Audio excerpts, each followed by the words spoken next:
Yeah, I don't need it for this. It's perfect.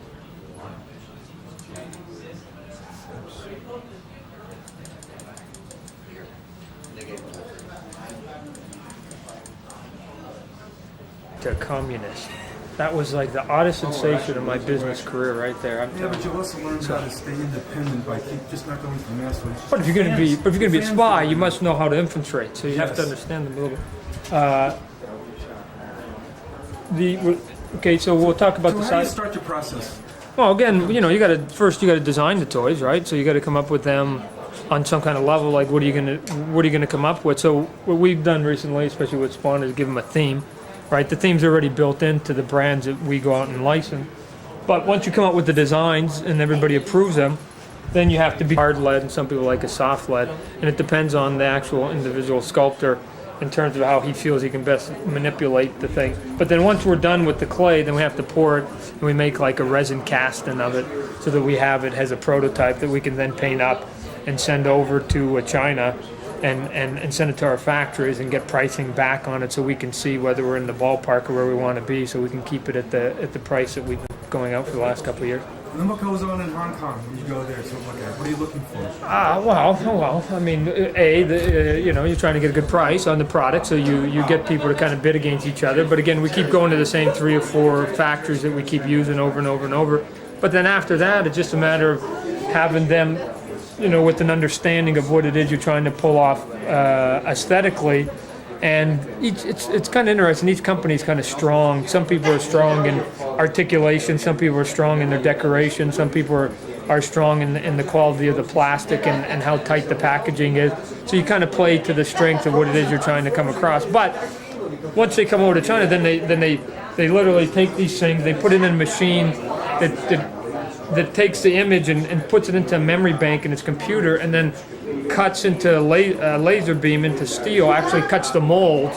And those are the molds that simplistically are like a coconut that you pour the plastic in, and then you clamp it, and you actually bake the toy. So when you open it up out of the oven, you've got the toy that's in like a one-color mold, and then you begin the process of taking all these pieces of the puzzle and putting the arms together and gluing them and painting them. And putting them in packages and making sure all the accessories are together, putting the labels on the packaging, and it's literally like putting like a puzzle together that starts with a bunch of pieces at the beginning of the conveyor belt, and at the end you've got, like here, this is actually a production piece. This isn't like a prototype. This is actually out of the factory right here. Well, that is based upon this 2-up that we have right here that we sent over to them.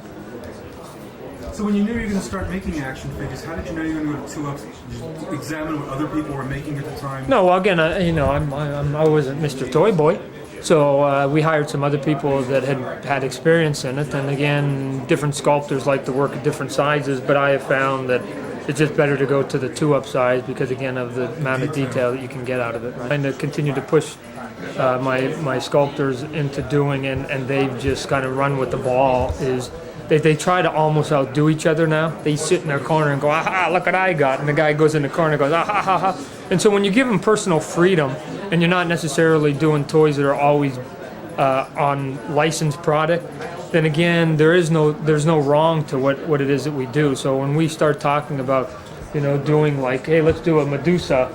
Well, I mean, we all know what that is. It's the legendary figure of the female with the snake hair, but it doesn't necessarily mean that we know what her legs and arms and body looks like. So just, we come up with rough ideas, and then we just let the guys go to town. That's something I think the other companies don't give enough freedom to the boys like that are in the trenches. When was the first time you decided you were going to be an artist?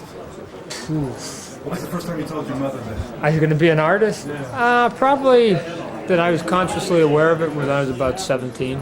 I was collecting comic books at that time, and was reading them and was looking at it going, some of these aren't too good, and I could do just as good as this. So I started teaching myself how to draw, and figured that if maybe they got better, that maybe somebody give me a job and I get a paycheck someday. Early influences, comic book wise? Right at the very beginning, it was people like Frank Miller, George Perez, John Byrne, but as time went by, then I started to get involved in the old guys, so that people like Frank Frazetta and Steve Ditko and Gil Kane and Jack Kirby, the king of comics. You know, I mean, all that energy that he brought to the pages. You know, I tried to somehow take a 90 slant on what it was they were doing. And when did they start talking to you about how to keep your independence and your art?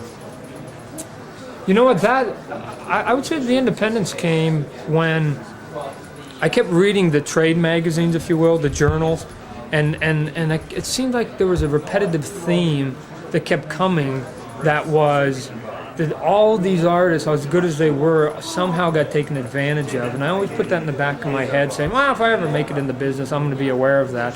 And so, you know, I was always kind of outspoken from the very get-go. It's just that, like anything, if you're not kind of in a prominent place, you're not kind of semi-famous, and they don't really care to listen to you. But, you know, those people think I just turned crazy the last couple of years.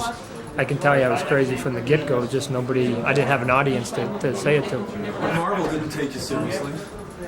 Well, not at the beginning, you know. So Until you walked out. yeah, well, you know, when we left, they didn't even take us seriously when we walked You were out. heading for the elevator story? Yeah, sure. So, and they figured we'd be back, but, you know, again, I knew that they had underestimated us when they just let us go out, figuring that we didn't have the business head, and we failed on a lot of levels in that first year, business-wise. But again, just like the Darwinian theory that, you know, only you know, the tough will survive. So you either were going to learn the business end of it and keep going, or you were going to roll over and go, okay, I gotta go back and work for the regime. So what part of the business did you have to learn that was giving you the hard time when you first started? You just don't start a company and sell comics.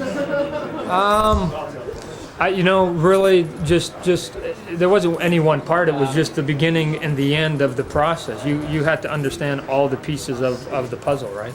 You couldn't just sit there and say, okay, I only want to learn 4 out of the 10 pieces. You have to literally become an expert in all of them. As boring as they were, you know, if you can't beat the enemy like at their own game, then there's no way that you're going to stand a chance. So, you know, because they got more people, more resources, and more history than you do. So the only thing you can do is try and Have good content. well, have quality. That's all you can do at that point, right? That's what they were missing. Yeah. Are they still in bankruptcy? They were out of bankruptcy court now. Yeah, I think they just sort of semi-settled that.